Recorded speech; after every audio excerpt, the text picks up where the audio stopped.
Hello everyone, welcome back to Pluralsight Spotlight. I'm your host, Adam Gunn.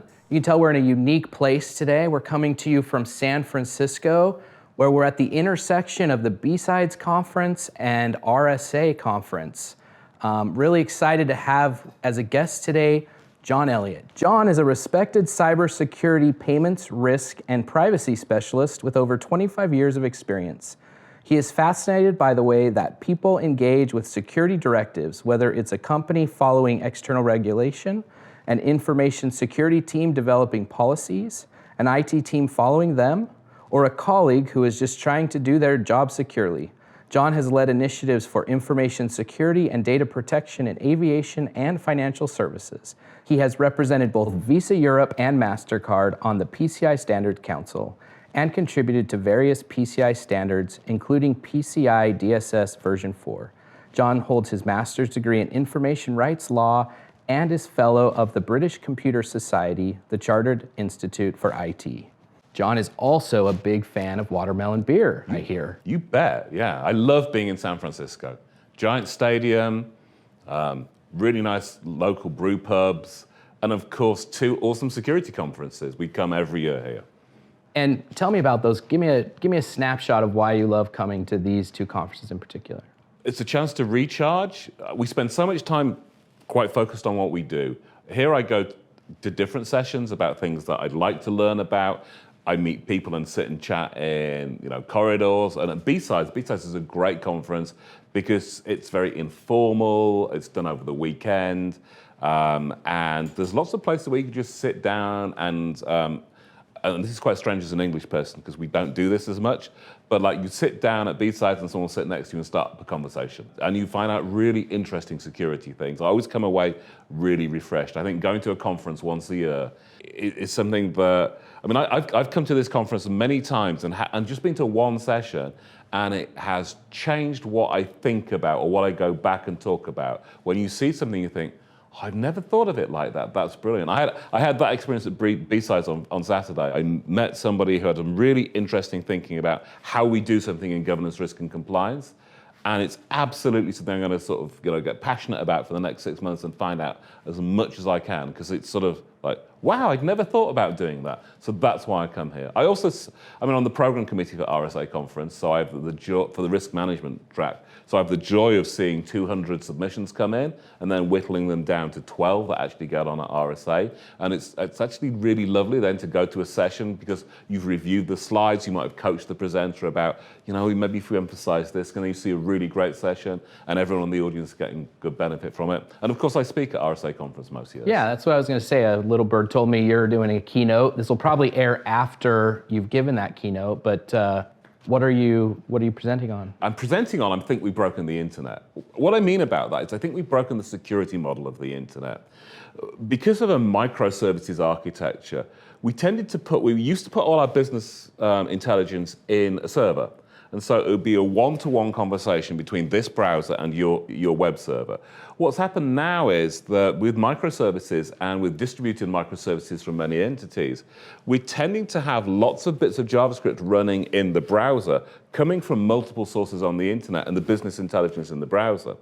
There is no security boundaries there. So if I load some JavaScript from here and I load some JavaScript from here, they all have access to all the information that I might enter and that might be displayed on screen.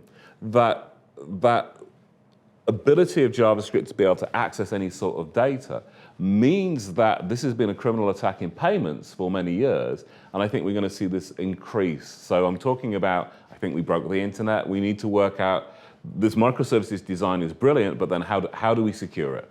Yeah, awesome. Spotlight draws a broader audience than just those who take your courses. So give this broader Pluralsight audience an idea of what makes your courses on Pluralsight unique and your expertise. That's an interesting question because I look at my courses and think, well, they're all right. Why are they unique? I talk about governance, risk, and compliance, and I try and do it in a way that makes governance, risk, and compliance quite interesting. I think what I do is I'm a storyteller, so I tell a story about governance, risk, and compliance, and hopefully communicate what's really important. GRC's GRC, the shortcut for governance, risk, and compliance, it's seen by many people as quite dull. I mean, a friend of mine describes it as writing nice documents, okay? Well, we do a lot more than that. It's the beating heart of doing security well and proceduralizing security. But we do have to comply a lot with external demands as an organization, because we might have signed a contract that says we'll do something. Like if we take payment cards, we sign a contract that says we comply with PCI DSS. We might be in doing health. We might have protected healthcare information, which means we have to comply with HIPAA. We may be in Europe and we might be processing personal data of human beings, which means we have to comply with GDPR. Now, those are all interesting concepts, but what I like to do and what I think I specialize in doing is explaining that to technology people. GDPR is a law, right? It's very long and it's written in sort of legalese. And what I like to do is I like to translate security directives, because GDPR's got some security directives in it. I like to translate that to things that people who are just general technologists can really understand. And so that's, I think, why my courses are special, because it translates between laws or technical stuff that's not really written to be accessible and tries to make it accessible for just about everyone. Like PCI DSS. If you're a developer, you need to understand bits about PCI DSS. If you're managing infrastructure, like any Pluralsight learner who is working in a PCI DSS environment needs to understand a bit of it. And I hope my basic introduction course gives them the ability to work in that environment and understand why they're doing it, but without tying them down into 6 days of reading. Yeah, that was going to be my next question, is who are your courses for? Because it sounds like there's broad application across an engineering team. 2 levels. So I've got some literacy and introductory courses that are for everyone in IT, whether you're in development or engineering or DevOps or DevSecOps or whatever. They're just generalized courses that give you a really good base level of literacy about governance, risk, and compliance, and some governance, risk, and compliance standards and procedures. And then I've got some very in-depth stuff on PCI DSS. Do you find that within organizations that use Pluralsight that your courses are kind of mandatory required, or do you prefer that people seek them out? It's interesting. I have a couple of courses that I can tell by the usage are mandatory in organizations. My usage always goes up in December. It's like, you must do this course this year. So I've got one actually general literacy course for anyone in the organization, not just for technologists. It doesn't matter who you are. It's about how to stay safe on the internet. It's called Cybersecurity Essentials, Your Role in Protecting the Company. And it helps to provide a base level of literacy of why people do cybersecurity, because everyone in the organization has to do a little. Even you in marketing at Pluralsight, you will have to do some stuff, like not share your password with other people, like probably pick a reasonably strong password.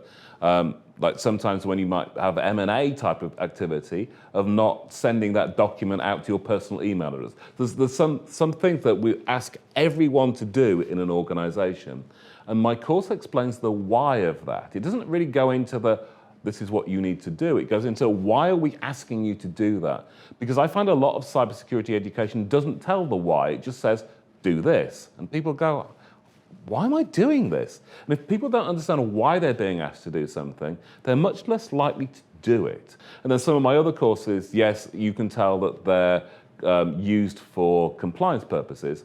I mean, look, there's some great things. Like there's 2 PCI conferences every year that I go to, and people come up to me and they say, you're John Elliott, aren't you? Because I just listened to your voice, because they're not video courses, they're just slides. Yeah. It's like, yeah, I'm John Elliott. It's like, I learnt my PCI DSS from your voice. It's really weird to hear it in person. And they come up and they shake your hand and they say, I really loved your courses. That's a great feeling as an instructor. I love that. Break down for the audience your role in contributing to PCI standards throughout your career. Why is that a passion for you, and how has that kind of driven your career? Wow, it's a total accident. It really was a total accident. I was working as head of information security in a small organization in financial services, and I had a row with a lawyer who told me, and this is a joke for some people, who told me that actually that we needed to put half a pixel on a website. And I was thinking, wow, half a pixel, because that's like impossible. So that's really funny. And they were telling me how to do technology things, and I'm thinking, but you don't understand technology. So I thought, I'm going to learn data protection law better than you. And I took myself to night school, and I eventually did a master's in data protection law because I was fascinated at being able to, again, do this translation between what things say and what people should do. And there were no jobs for people like me at that stage, and somebody asked me to do some PCI work. And I sort of went, yeah, actually it's a regulation, I've never heard of it. We're going back a while. It's a regulation, we've never heard of it before. What can I learn about how regulation works and how mandatory security standards work by doing this job? And so I took this job, and then I took the job of being a security assessor for PCI DSS. And I kept finding stuff that was badly written in the standard. And I said, well, who do I talk to about this? And they said, oh, we know the guy at Visa really well. You could ring him up or email him. So I rang him up and I emailed him. And I think he got fed up of me bugging him because when there was a vacancy in his team, he hired me. Right? And then all of a sudden I find myself going from being a security assessor to being Visa Europe's representative on writing the standard. And that's when I really got into it, because I'm thinking, how can I contribute to making this standard easier for people to understand? So I did that for a few years, and then I thought, great, I can leave this, and I left Visa Europe because it merged with Visa Inc. And I went and I was information security manager and did some proper information security. And then somebody said, oh man, we've got a big PCI program. Can you come and help run that? So I went to a big airline and ran their PCI program and found myself back in PCI. And then MasterCard rang me up and said, PCI DSS 4's coming out. Would you like to come and help us be our rep on the PCI SSC again? So I ended up doing 2 rounds of writing the standard. So I've been very wedded to the standard for a long time. And every time I'm working on it, I'm trying to think, how can we make it easier and better for people to understand? And I hope some of that comes out in DSS 4, which is a much more readable standard than DSS 3 was. Love that. I don't think you want to write standards forever. Like, I think there's a watermelon beer tour in your future. But if you were the primary recruiter for these types of roles and individuals, like what would you be recruiting for? Writing standards is like a really weird role. What you need is a very broad technical brush, because you're writing standards that affect development, infrastructure, DevOps, cloud, everything. So you need to be very interested in all levels of securing technology. That's the first thing. The second thing is, writing standards, have you heard the expression that a camel is a horse designed by a committee? No, but I love it. Okay, and so if you think about everyone sitting around the room saying, we need to design this new thing, and so we say, well, they need to go really fast. Okay, so we'll give them long legs. And then, they might sometimes be somewhere where you can't get water very often. Okay, so they need to be able to hold lots of water. And then someone said, well, yeah, but all the food around here is bananas on trees or something. So, okay, they need really long necks. And eventually you end up with a camel, right? Yeah. And it doesn't do anything particularly well, and it looks a bit weird. Standards writing's a bit like that, because you write it as a committee. And so you have to be very good at working in committees, about understanding where some people are coming from. So it's about listening and influencing, as well as really good wordsmithing. Because and this might surprise people, one of the things you often do when you write standards, you think, how would people abuse the way we've written this? Because some people want to comply but not be secure. Like, it's a tick box exercise for them, and we should recognize that. And so you think, how if we write it like this, how could it be accidentally misinterpreted, and how could it be deliberately misinterpreted? So you're trying very hard to make sure that those two things can't happen by being very clear. Although sometimes that gets it to be, and that's a criticism of PCI DSS, is it's very prescriptive. I'm curious, I'm having this aha moment. Like, I'm a marketer, but my background is visual design. You're a standards designer. Yeah. In my world, we have design principles that kind of guide what we view as good or the best. Yeah. What are some of the design principles that drive your world? You can't leave assumptive holes is probably the biggest one.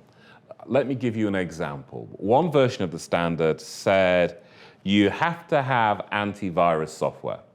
And an organization had a compromise, and it was discovered that they had antivirus software, but that it wasn't turned on.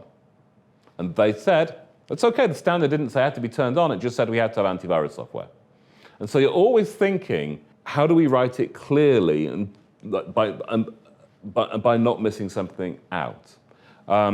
In DSS4, we spent a lot of time making sure it was very clear what was in the standard and then what was good practice, and we separated those out, because sometimes you want to put stuff into the standard to say, if you've never heard of this before, here's some ideas about how you could implement it or places to go and look. And we actually spent a lot of time putting subheadings in the guidance. And these are small design things, right? But by splitting stuff into subheadings and moving content around, we spent a lot of time trying to make it more readable and more accessible. And as a designer, I know how valuable that is to ultimate utilization Totally. Of the experience. I'm curious, as we wrap,